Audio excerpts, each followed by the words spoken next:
Right. So good morning, everybody, and good afternoon and even good evening to Asha. She's joining us from Australia today. So Stabback is the Translation and Impact Manager at the International Centre for Radio Astronomy Research at the University of Western Australia in Perth. This role enables the knowledge and expertise to flow between industry and academia. So she's connected to both the I would say, communities. Before entering the university sector, she spent 15 years working in the mining industry. That's quite remarkable, leading organizational development programs. It was there that she came to appreciate the gender imbalance and broader systematic barriers to enabling equity. And she brings this background and professional and personal experience to the role of the chair of EDI Committee for the University of Western Australia node of ICRAR. So we are very happy to have you here, Asha, and we look forward to learning a lot from you and all efforts that you are putting in place to bring gender equity at workplace. So I would just hand over to you, and we are just eager to listen from you. So please go ahead. Excellent. Well, thank you so much. Let me share my slides. Hopefully that everyone can see that. That's all good. Perfect. Excellent. So I don't need to introduce myself again, but I really relish being in this role and having these opportunities. I'm very grateful to be able to speak probably more so with my Northern Hemisphere. My connection is having moved over to France when I was a child, so I spent several years over there. So my heart sort of is always in two places. But firstly, make sure this is clicking across. I want to say Kaya Wanju, so hello and welcome. So this is our, for those that aren't familiar with it, our acknowledgement of country. So for those that are traditional owners within the land, they are able to do a welcome to country. But for those that are on their land, these are the unceded lands, it is an acknowledgement. So I really do want to pay my respects to the first astronomers, the incredible knowledge and systems and their ways of sharing stories and things. I'm looking forward to sharing some stories with you today and some of the ways in which we are looking to engage and learn from those first astronomers as well. So for those that aren't familiar with ICRAR, we are a joint venture between Curtin University and the University of WA, and we're funded by the state government of Western Australia. So we have the nodes at both universities with outreach and education. We've been running for over 15 years. We recently celebrated our 15th anniversary, and we've just had a confirmation of another 6 years of funding. So that takes us through to 2030, at which time we do hope that the SKA will be delivering some incredible science that we can learn from. But I am the lead of our Translation and Impact program on the UWA node, where we're looking at transferring our knowledge and skills in and out of the academic environment. I do want to really sort of acknowledge that Curtin are doing a huge amount of work as well. I'm only speaking on the UWA side. However, we are a joint venture. We have the incredible opportunity to work with the colleagues and the committee that there is at the Curtin node, but this is representative of the UWA node.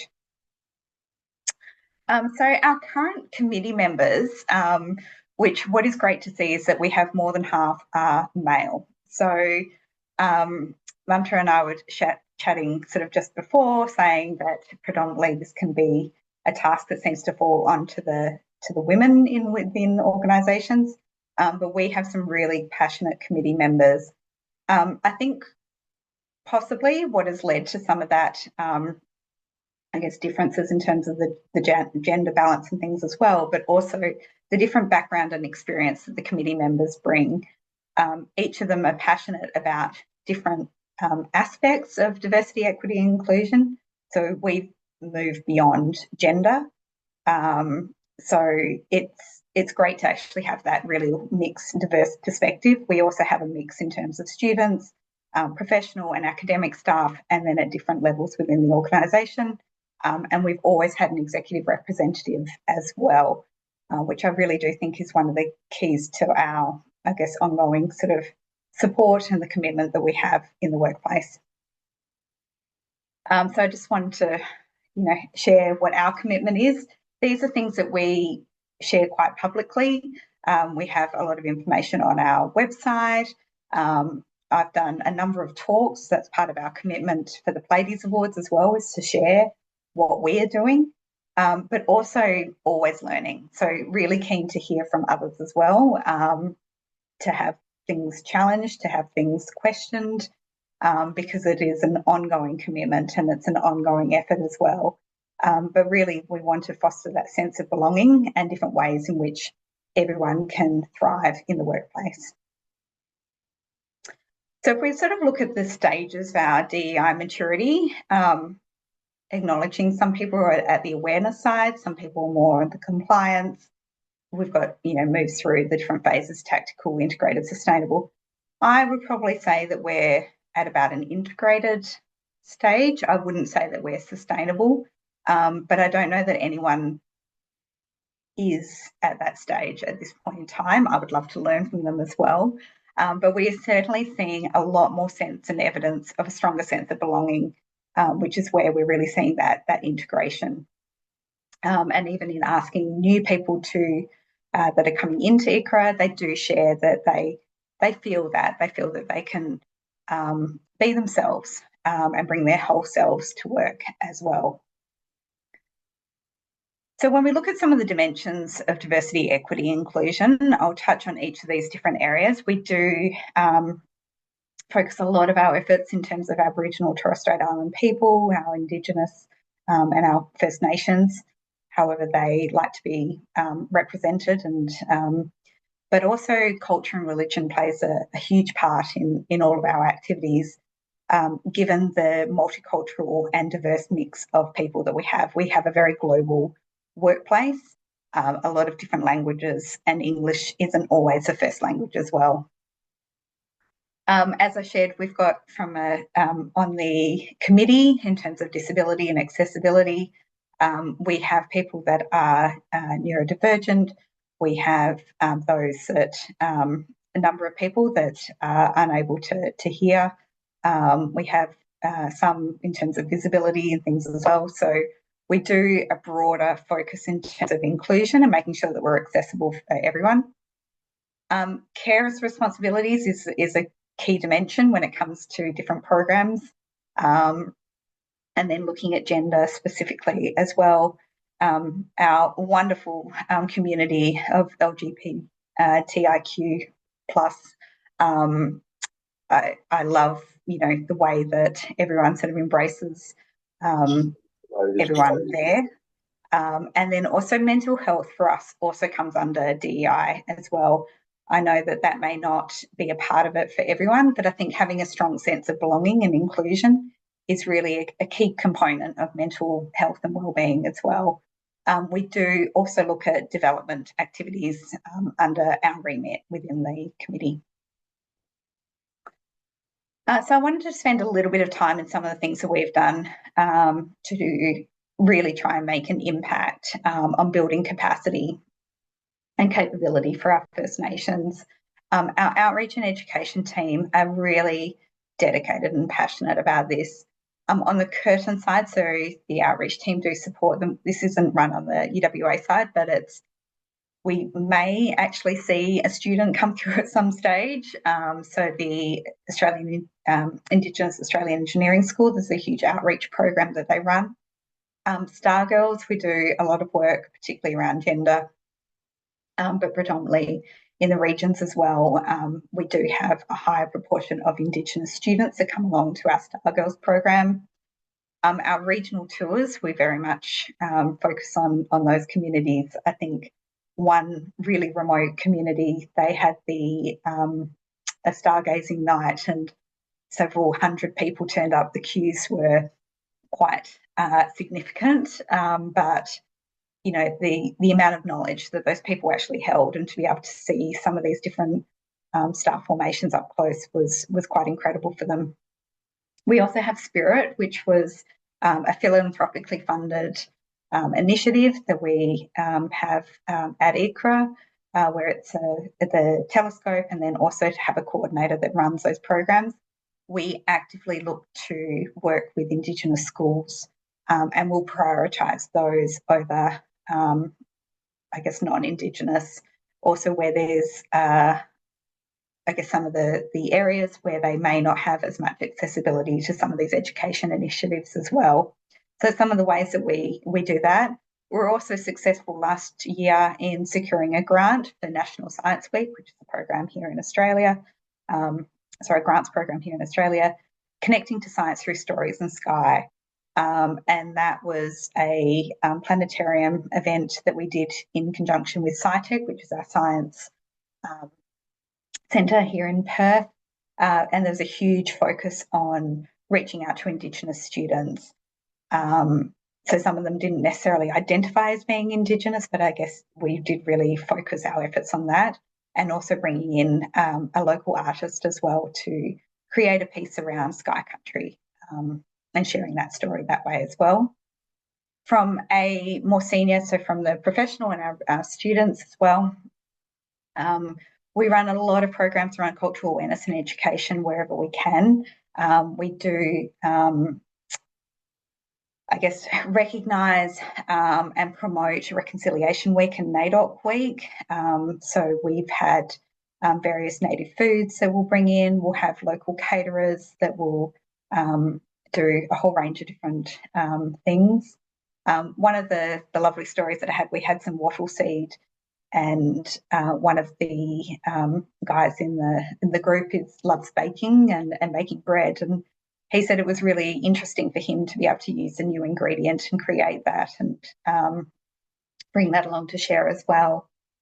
I'll speak a bit about our Women in Astronomy Fellowship program, but we did have Dr. Jarita Holbrook deliver a program on Indigenous research methods, which was well attended late last year. NISA is the National Indigenous Space Academy. This is being led by Monash University by Professor Chris Lawrence, who had a dream to be able to send Indigenous students to space. He has partnered with NASA JPL, and there is a dedicated 5 Indigenous interns that have the opportunity to do the program at NASA JPL each year. And we are working with that program to see how we can either support students going or broaden the remit beyond NASA. So it would be great to work with like either ESA or something like that, where we can actually be sending Indigenous students to other places around the world. And I'm also on the local organising committee for the IAU Indigenous Astronomy in the Space Age Symposium that's being held in Melbourne in July of this year during NAIDOC Week. So these are just some of the ways that we are actively trying to have an impact within the Indigenous side. It's not something that we think we've been particularly successful with delivering impact to date, but that hasn't stopped us from trying. It's been an ongoing effort and learning experience as well. So when it comes to culture and religion, I think this is probably where we have had some really, I guess, heartwarming feedback from people where they feel that they can celebrate their culture and have that recognised. There are changes within our employment contracts which allow people to take and recognise the public, the different events that are of significance to them, rather than having traditional ones like Christmas and Easter being forced upon them. And so, but even if we're unable to support some of those other people to have their cultural celebration, we do a Friday morning tea. If anyone is ever coming through Perth and here on a Friday, I think they've become quite well known, our Friday morning teas, and we have, a wonderful amount of visitors, as well as all of our staff and students gathering every Friday. And I will say that having these sorts of touch points and connections and rituals are incredibly symbolic of the way in which we can foster that sense of belonging and connection within the workplace as well. We also celebrated International Mother Language Day. We did an activity to see how many different languages we had within the group, and people brought different things along, making different foods and things like that as well. And also the World Day for Cultural Diversity for Dialogue and Development. We had some fantastic talks from staff and students that shared different stories and knowledge about their culture and traditions as well. So these are the sorts of things that we do where people have such a sense of pride in the work that they're doing and where they're from, and feel safe to share that with everyone as well. We also do a lot of work around cultural awareness and education. And one of the key challenges is definitely English as a second language, and the challenges that come with that, with predominantly being focused on English speaking as well. So as I mentioned, we've got people with various hidden disabilities or different abilities, and these are ways that we have, I guess, listened to what they are needing. One of the things that I remember when I was, many years ago working somewhere, and someone came in a wheelchair, and I asked from a recruitment panel, I was like, well, what was needed in order to enable them to effectively work in the workplace? And sort of people were like, oh, you can't ask that. And I was like, well, I don't know. This person is in a wheelchair. Like, what is needed? And he said, oh, look, I need a slightly bigger desk space. My preference would be to be close to the exit. And depending on where the toilets are, I need a bit of extra time. So this was in a space where there was, I guess, timed breaks to enable him to still meet his KPIs, but just to recognise that he would need a little bit of extra time. So being able to make these different accommodations in the workplaces and having those open conversations as well. So where I sit, next to me, I have one staff member who is almost blind, and then on the other side I have one who is virtually deaf. So that does make for some interesting conversations that I have on both sides, but you would never know. And but what was great was one of these education sessions that was delivered by different staff members with those lived experiences. And then, of course, being astrophysicists, there was a lot of stats and data and insights as well. We're also doing different things to look at different technology and what equipment is needed to support that access. And I think from an inclusive approach, it's about making sure that things are enabled for everyone, certainly from a being neuro-inclusive. Things like, being prepared, having a clear agenda, having notes, having space where people can, work quietly. These aren't necessarily things that people that are neurodivergent just need. I think that a lot of us could benefit from these sorts of approaches in the workplace as well. So carers' responsibilities, I know that this predominantly has tended to fall on women. I have a now 16-year-old son, so going through the terrifying sort of, trials and tribulations of teaching him to drive. But one of the things that we have is this carer support scheme. So last year when I was travelling a lot, I was able to access this scheme that enabled me to get some support in the workplace, at home, whilst I had my work commitments. We also look at financial support to offset those that have taken long leave as well. We always offer childcare provisions at conferences and training, or access to the carer support scheme, so that people can choose how they want to use the funds that are available. Everyone's situation is different.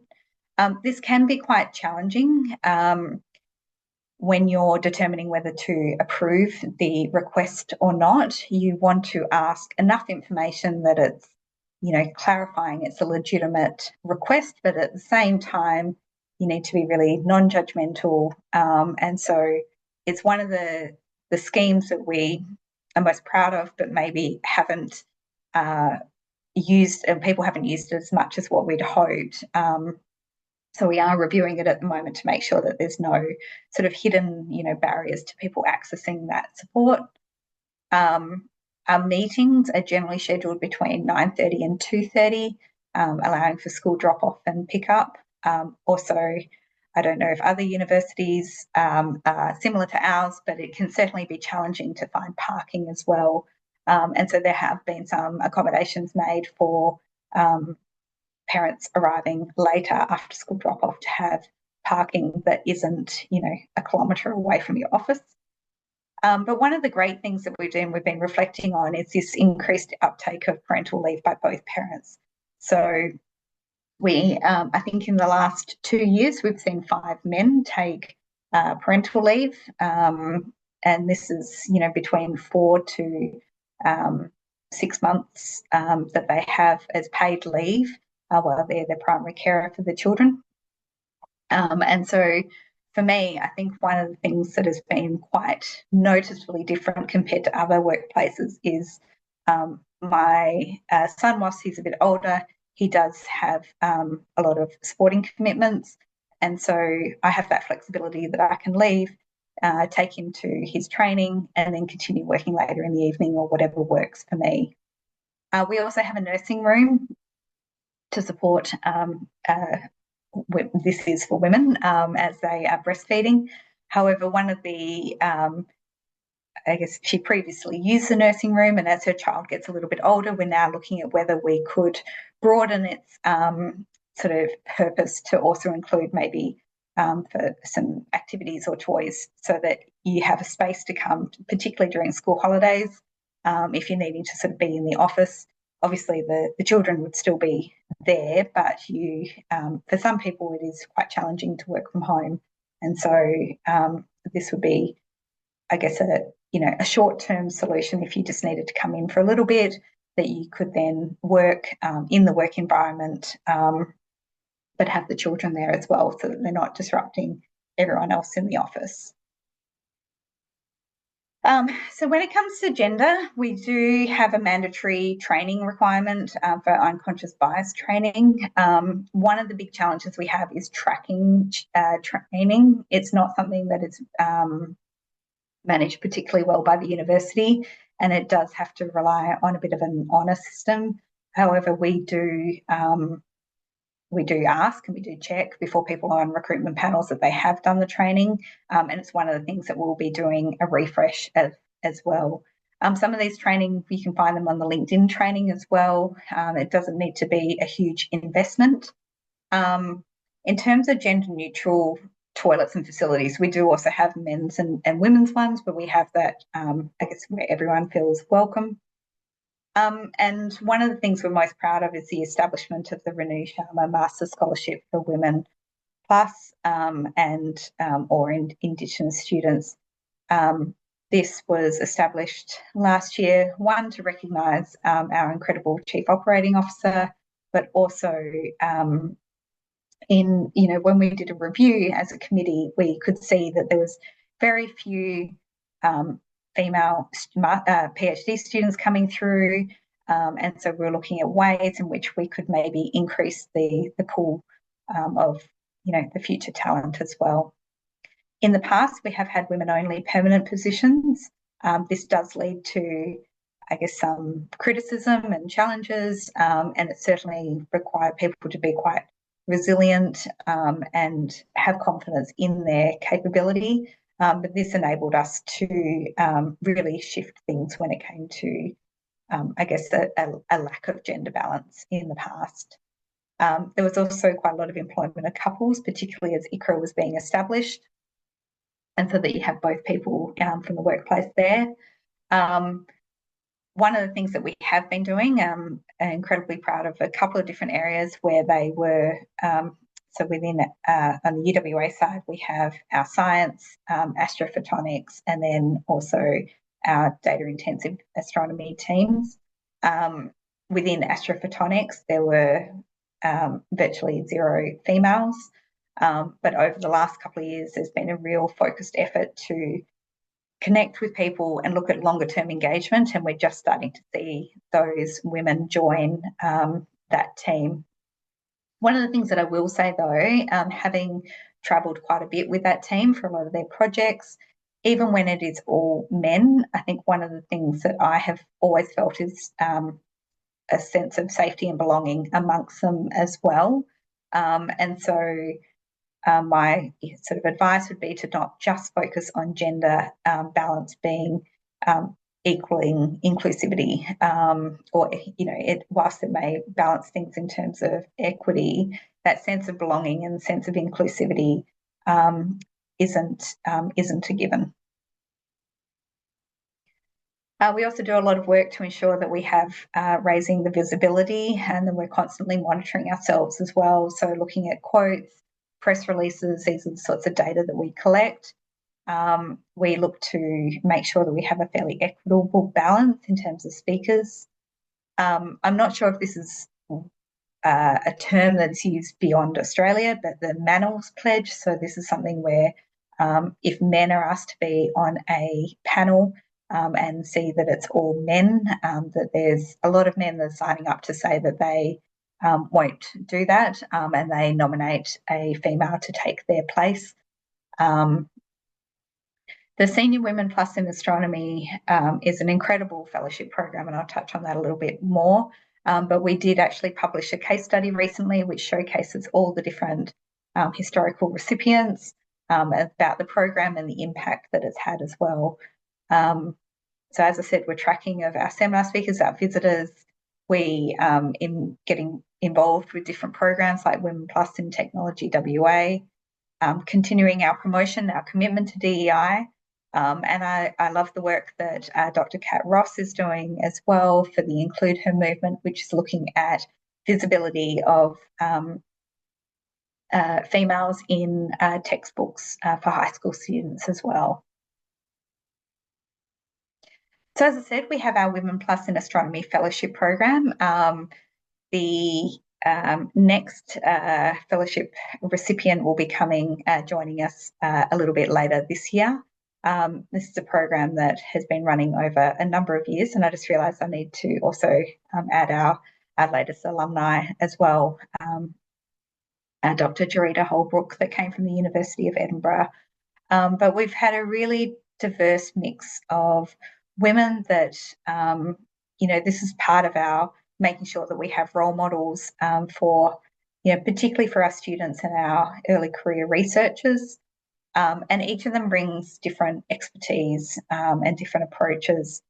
Prajval's work from a sustainability perspective, Maria Grazia visited from SKO with a strong engineering background.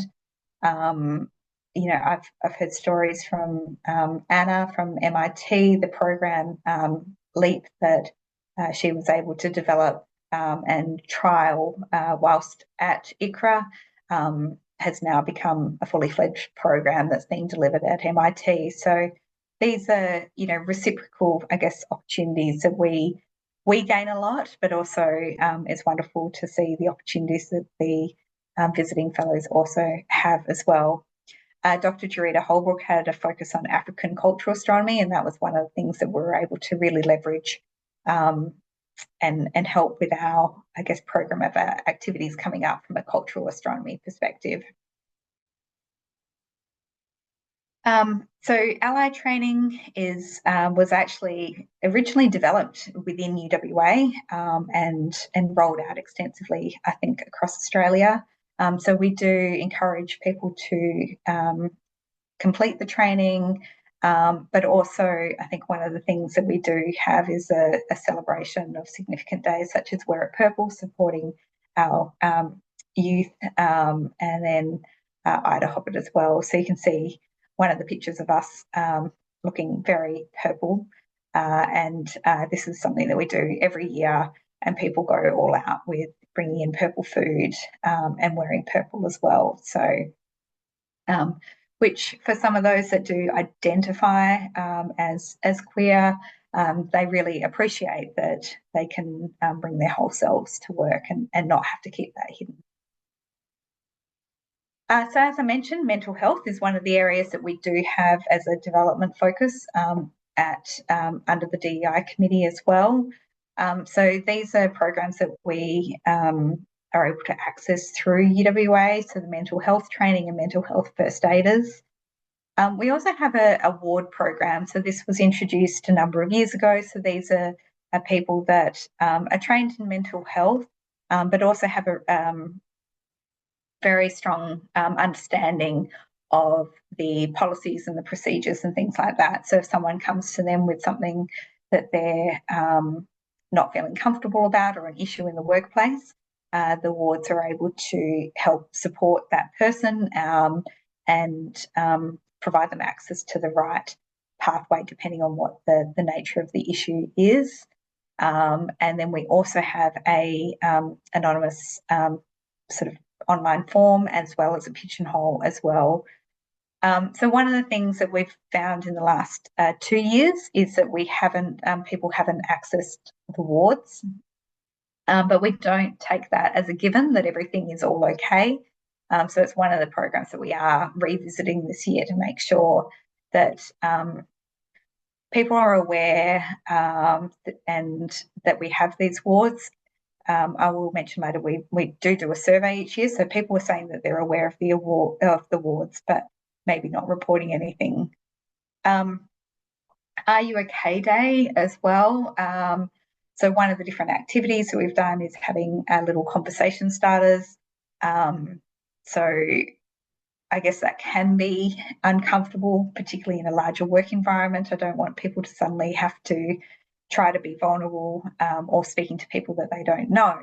But the little conversation starter cards that we have and we've been using for a number of years now have various scenarios that you're never going to have a right or wrong answer. So would you prefer to always live, in the desert or in Antarctica? I'll just make note that it's in the middle of a heat wave here with 42 degrees here in Perth at the moment. So I'm very much dreaming of moving to Antarctica. But these are sort of things that may lead to different conversations. So one of that key parts of, connection and that belonging is fostering those connections and looking at different ways to spark a conversation. And whilst that may not lead to them having a confidential conversation about something that they're maybe having challenges with, but if they see them in the corridor and can, smile and actually know someone outside of their immediate circle, some of those things can all definitely help. And then we have a lot of a big focus on sharing the different resources and tools. It's one of the biggest challenges that we do have. It's not something that we easily can change. I think there's a whole range of external pressures. We also have challenges here with cost of living rising, and particularly in Perth, it is very challenging to find any accommodation, particularly for overseas students as well. So we are advocating for, increased allowances and things like that, but it's a really challenging area, and it's also one of the things that we, looking at improving this year even more, although that can always be a challenge as to how to actually approach it. As I mentioned, we also oversee development as well. Our mentoring program is probably one of the things that I'm most proud of. So we do a lot of manual matching of mentors and mentees. People can nominate ones that they are interested in being matched with, but if they don't have anyone, then we look to connect them up. There's also the opportunity to change your mentor as well. So that's always an option. We run education sessions in terms of having an effective mentoring relationship. Every month there's a tip that goes out and a reminder for people. And then we also encourage our PhD students to mentor our summer interns over the summer as well. So they find that really rewarding. Our intern program goes for about 6 to 8 weeks. We also promote any relevant webinars and events and things like that. And then also, as I said, incredibly grateful that we are able to work closely with our colleagues over at Curtin, and we're looking at bringing the two nodes closer together to share some of these different development initiatives. It can certainly be challenging. It can be quite costly. And if you don't have people attending or you don't have the right amount of numbers as well, those costs can add up. So we are looking at different ways that we can support development without, I guess, compromising what else those funds could be used for. And then from a governance, reporting and statistics, so we don't just rest on our laurels. It's one of the things we constantly focus on. So every Friday, as I said, we have our morning tea. There is an update from either myself or one of my committee members. We have monthly meetings as a committee and with reporting to the executives as well. Every year we run a climate survey. So that gives the general workplace climate, not overall climate change or anything like that. And we do get a relatively high response rate, and that information is used to track how we're going and also planning for the year ahead. We're always tracking different statistics and making sure that things are at least heading in the right direction. And if there's maybe a bit of a dip, recognising that these things happen over time. So however you can be tracking those statistics, I encourage you to do it. It tells a very interesting story. And then also from a recruitment and promotion. So we do track in terms of new employees, but we also look at like how many, what was the gender ratio in terms of people applying, making sure that there is a balance on our selection committee. And then often our hiring managers will share these updates at the Friday morning tea. And every 2 years, the Australian Astronomical Society, we have our IDEA, so the Inclusion, Diversity and Equity Awards. So the Pleiades Awards, we at this point in time are the only astronomy research centre to be at a gold standard. We are looking to renew that. But we're also very excited at the prospect of having more gold level research centres around as well. So that is a great way for us to make sure that we are staying on track and have our governance in place as well. So some of the next steps, what are we also looking to do? So really, how do we track the impact of these programs? You know, are we actually focused on the right things? Is it delivering the value that we're anticipating and leading to the behaviours that we're wanting? In terms of neuro inclusion in the workplace as well, what are more that we can do? I would say that we probably within the academic environment have a higher proportion of those that are neurodivergent. However, as I said, these activities and being inclusive goes for everyone. We are also establishing an Indigenous working group. It's something that we are finding that we don't have enough, I guess, bandwidth within the committee to be able to do that in addition to everything else as well. And we really want to make sure that we have a dedicated focus and we're doing a lot more in that space. Mental wellness, we're looking at bringing in, introducing a new program as well as a leadership and supervisor development program. We do have access to some of these things through UWA, but we're finding it's probably not sufficient for what we are looking to do as well. So looking at ways that we can, I guess, partner with different other sort of areas and deliver a program. So just to wrap up some of our learnings, as I said, it's an ongoing and sustained effort.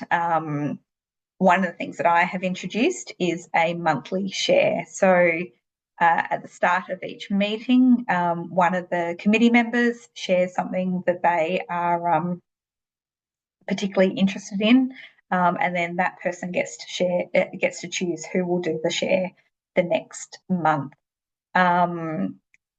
We have had a variety of different topics, and it's something that, you know, we're gaining more insight as well into different areas as well. So we need to be constantly challenging ourselves, learning, and actually just making sure that we're across things that are happening. And this is definitely not something that we can do on our own. So very much looking at different ways that we can collaborate, learn from others, take that time to reflect, and make sure that we're developing ourselves as well. And I've made a note there, look for opportunities that are aligned or adjacent to your current activities. DEI is not something that you need to do like on top of it. So one of the recent shares that one of our committee members did was an article on neurodiversity at work. This is a topic that she's particularly interested in. And so then shared that amongst the committee, which led to a huge amount of discussion. And then we run Journal Club every fortnight. And then she actually presented the paper at Journal Club as well, and that had a really high attendance rate. So these are different things that we look to do to make sure that DEI is like embedded in all that we do and it's not seen as an additional thing. But definitely from our impact from an Indigenous perspective, very much needing a collaborative approach, and we're looking at ways to learn from others as well. And I think that's all in terms of my things, but thank you for everyone that's listening, and I'm hoping there are some questions. Yes, thank you very much, Asha. That was really excellent. And I must say, due to the delays in all the participants joining and to maintain the inclusivity, I re-welcome everybody to this session that we are organizing between IAU Women in Astronomy Working Group and the European Astronomical Society EDI Advisory Committee Working Group. So that's great to have you all over here. And we are really looking forward for all questions or suggestions that you have. So let's start with Adriana. Yes, Adriana, please go ahead. Yeah, hello. When you were mentioning Antarctica, and it happens to, I'm part of the action group, of the EDI action group of ICRAR, and also I'm chief officer now of the astronomy and astrophysics from Antarctica. So I would like to invite you all to this group to be involved if you are doing some astronomical research in Antarctica. It's been historically a kind of a men dominated area. So I think we have the opportunity to make visibility of the research done by women in this area. So it's more of an invitation and awareness of what we are doing. So thank you. Excellent. Yeah, look, we're definitely always open to different collaborative opportunities, and I think that particularly as women as well, needing to make sure that we lift each other up, but also for the men to be there to be allies and supporters and advocates. I think one of the things that I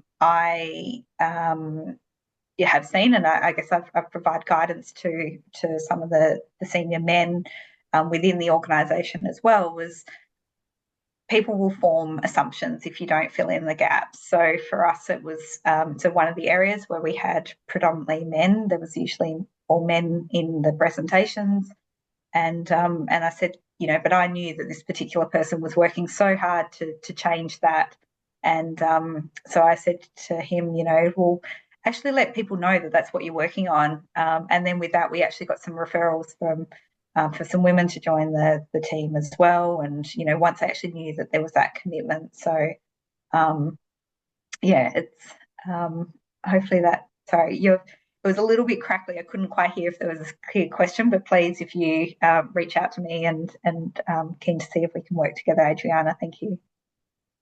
I think I just saw a pushback from the. Look, I think that's probably one of the things that I've been really impressed with. I joined ICRA coming up to 2 years ago, and having worked, as I mentioned, I'd worked in the mining sector before.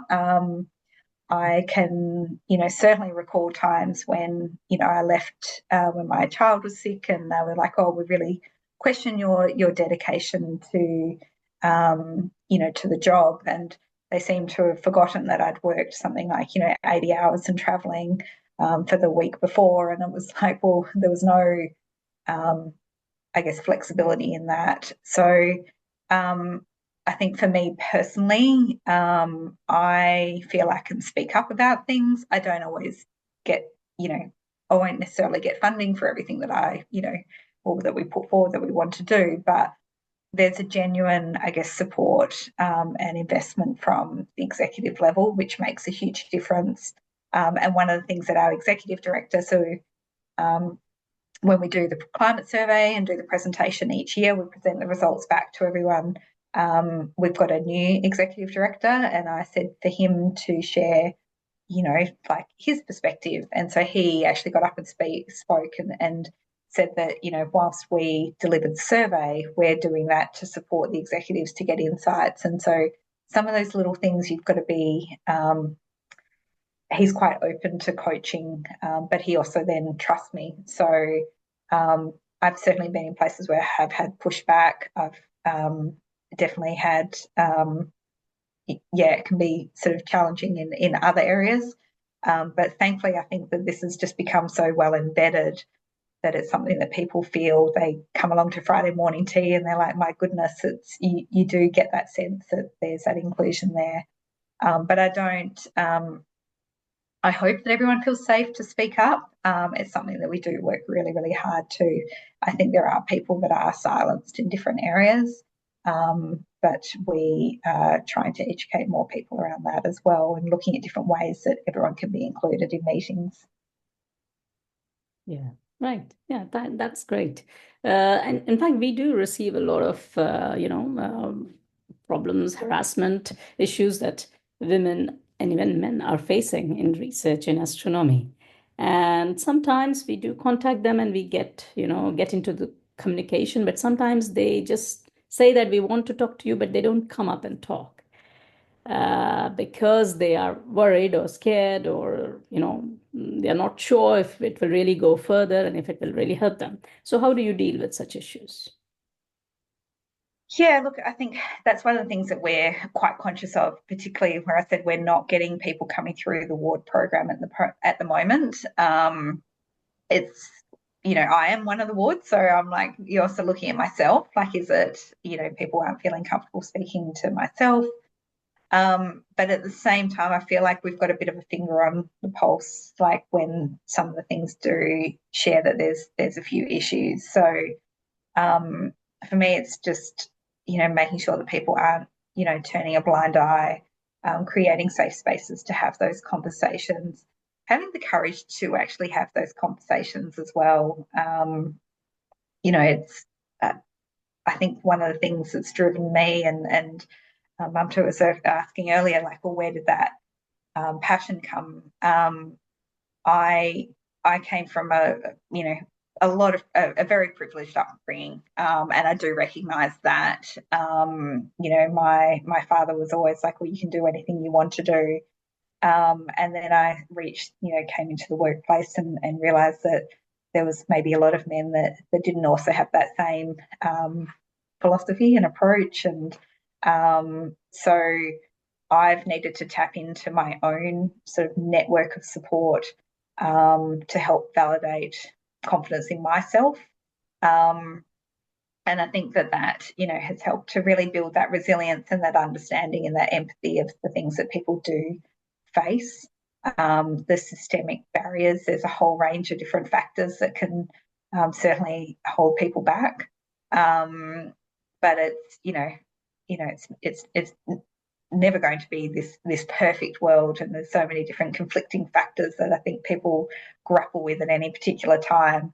But in anything I do, I try and be an ally from an Indigenous perspective. So I try and I have a number of people that I can go and speak to, but also for me, having a real understanding of the trauma that they've experienced, or the generational trauma as well, and the impact that can actually have on them. Some of them will go quiet for months, years. For for me, it's always trying to hold space for those people, and knowing that, you know, when they are ready, they will reach out as well. So these are like long-term, you know, connections and things like that, and trying to be approachable, but, you know, at the same time having to balance my own energy. So for me, I try and embrace being transparent with people, and, you know, if things are kind of going off the rails a little bit at home, that it's like people are aware. I'm like, I'm just, you know, balancing a lot. I think everyone knew last year that I was renovating my house. I do not recommend that. It was probably one of the most stressful things I had, on top of travel, and parenting and things like that. But but people knew, and so they, you know, I had that support, and then people were like, oh, how's the kitchen going? And so I feel comfortable sharing some of those things. I do appreciate that not everyone is at a stage that they can be as vulnerable, or they're not necessarily in an environment that would recognise that. So I think that's where you just need to work out who your allies are, and when we do have support, and we can restore your energy for a little bit so that you can keep pushing through. But it's something I think I've always been a bit of an advocate for others and speaking up, and you know, that's probably one of those real bossy kids that never took no for an answer. I remember, I've shared stories, and I'm like, oh yeah, when I went and spoke to the principal when I was, you know, people are like, what do you mean you went and spoke to the principal? I'm like, when you're a student, I was terrified of our principal, but I obviously, I guess I'm always respectful of hierarchy, but I don't see that as a barrier to being able to speak to those people. So because they are human. So wherever you can, I think try and build a network of support around you, and then it helps guide you as well, and building that network and that connection as well. Yes, Bill said. That's great. And one more question before we will take more questions from others, but I think this is of interest to most of us. So these EDI initiatives that you're leading, there's a lot of activity happening. It's very rich, it's great. And I think that's why people are coming in and supporting it, because it is touching everyone. How has it influenced collaboration and, you know, innovative research in your institution, in ICRAR, for example? And what are the key benefits you see when you promote these EDI activities at institution level and this gender balance activities at workplace? What are the benefits? Yeah, look, I think one from a gender perspective and the carer's responsibility, that has probably been one of the biggest shifts. So it was, you know, I guess one of our women, when and her husband also works at ICRAR, and a number of years ago was like, well, hang on, the policy says that he can also take leave after if I return to work. And they've been incredible role models to show that actually, you know, the men can be the primary carers, and finding that balance. And, you know, since then, seeing a larger uptake and appreciation of some of those challenges as well. So some of those, I think that has definitely led to a shift in terms of some of the attitudes and approaches.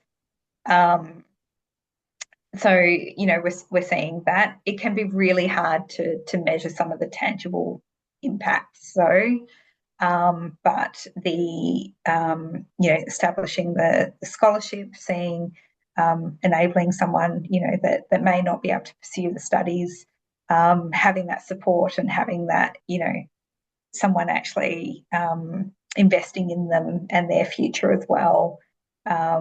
You know, then they're keen to be a role model and to get involved in our outreach activities and inspire someone else to come along, and, you know, I could do it, and you can too. So, you know, some of these things are really hard to quantify, but I would encourage everyone to always be listening for these sorts of stories. Like, what are some of the things that help you to validate the work that you're doing and the impact that you're having? You know, I've seen people bring different things along when I talk about the cultures. So they don't have to ask for permission. They bring whatever it is that they're wanting to celebrate along to morning tea and share, you know, with the group what it is about and what's the tradition that's close to their heart. And those things, I think, help, particularly from mental health and that resilience as well, that they feel safe there, that they feel like they're part of a community, even if they're away from their immediate family, and that they have that sense of belonging. Those are the things that I think they then are a little bit more focused, and they're able to focus on their research and their work. Some of the things that we're trying to look at from a research perspective, I think that a big challenge is service roles and how much it does impact on time and commitments and things as well, whilst you're trying to balance everything else. So we try and make sure that they're quite balanced across people, and we try and, wherever we can, look at different ways to get support, or we have regular check-ins and activities that we may defer if it's just other things need to take priority. But it is always a challenge to try to fit things in and to keep that momentum going. But we are, you know, looking at different ways that perhaps we can be, I guess, even in the impact side as well, work on some projects that are adjacent to the areas that we're actually studying. What are some of the things that people are interested in that are outside of their immediate area? And making sure that they have some support and flexibility for that, and tapping into different grants or different support functions, even in the university, accessing some of the travel grants and things like that to enable them to do things that are outside of their immediate area, but continue on with their own personal growth. I think the cultural astronomy, Indigenous astronomy is it's a huge challenge. It's something we're wanting to do more of, but finding that balance is tricky.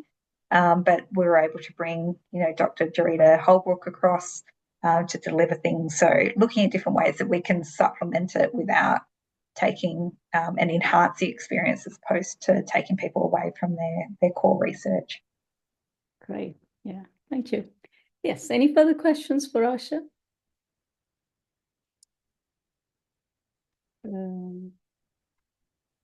I don't see any more hands.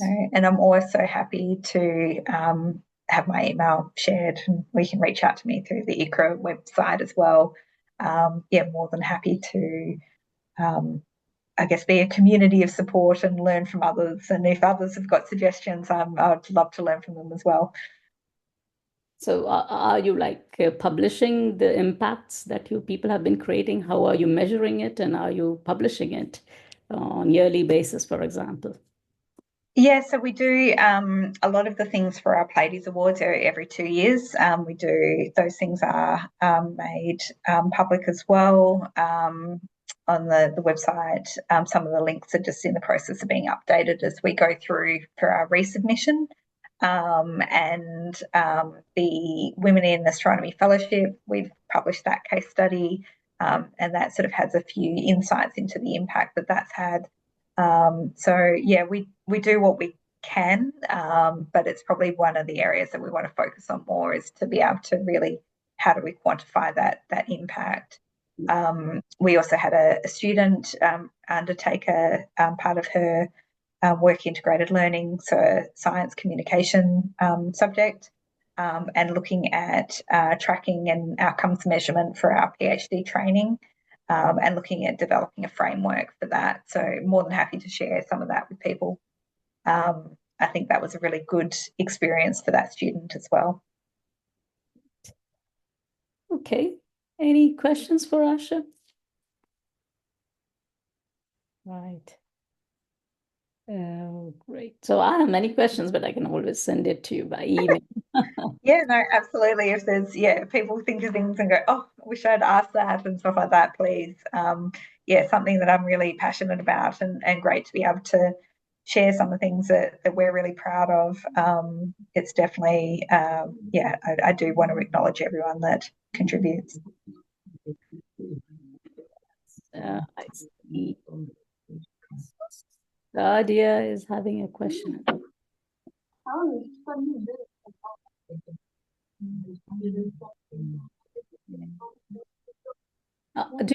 questions, Sadia? If not, then I think So I think we'll stop here then. Excellent. And thank you again, Asha, for your contribution. It was excellent. And I think you people are doing a lot of activities which we can start to implement on our sides, in our institutions as well, if we can.